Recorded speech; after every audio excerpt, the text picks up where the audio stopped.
Hello student, আজকে আমি তোমাদের চতুর্থ শ্রেণীর বাংলা ৬৬ পেজের প্রশ্নের উত্তরগুলো সমাধান দিচ্ছি। তোমরা খুব ভালো করে এগুলো পড়বে এবং যদি কোনো প্রবলেম থাকে তো প্লিজ আমাকে কমেন্টস করবে। তো ফার্স্ট কোশ্চেন হচ্ছে আমাদের কাজলা দিদি কোথায় গেছে? কাজলা দিদি অনন্তকালের জন্য পরপারে চলে গেছে, অর্থাৎ মারা গেছে, যেখান থেকে কেউ আর ফিরে আসে না। তারপরের কোশ্চেন হচ্ছে আমাদের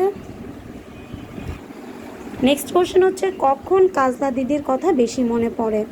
যখন বাঁশবাগানের মাথার ওপর চাঁদ ওঠে এবং শিউলির ফুলের গন্ধে রাত ভরে যায়, তখন কাজলা দিদির কথা বেশি মনে পড়ে।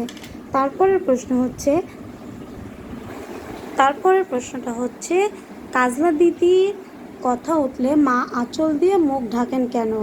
উত্তর হচ্ছে কাজলা দিদি মারা যাওয়ায় মা গভীর শোকে কাতর হয়ে গেছেন।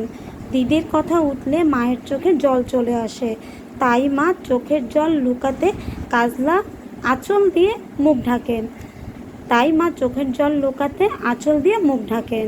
এবং তারপরে ঘ নাম্বার কোশ্চেন হচ্ছে, তারপরে প্রশ্নটা হচ্ছে পুতুলের বিয়ের সময় দিদির কথা মনে পড়ে কেন? উত্তর হচ্ছে ছোট বোনটি সারাক্ষণের সাথী ছিল কাজলা দিদি। আগামীকাল নতুন ঘরে পুতুলের বিয়ে হবে, এ সময় কাজলা দিদি তার পাশে নেই, এটা ভেবে সে কষ্ট পাচ্ছে। দিদি ছাড়া পুতুলের বিয়ে হতে পারে এ কথা বোনটি ভাবতেই পারছে না, তাই পুতুলের বিয়ের সময় দিদির কথা তার মনে পড়ে।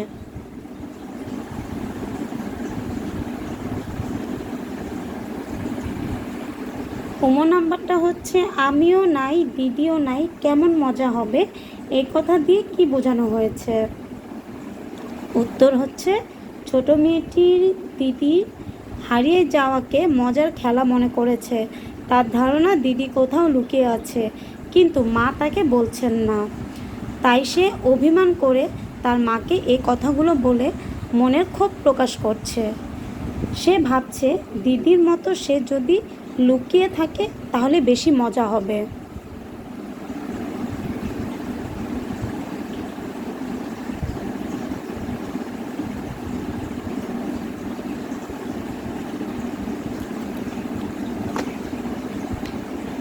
তারপরেরটা হচ্ছে খুকি মাকে কেন ডালিম গাছের ফুল ছিঁড়তে বারণ করেছে?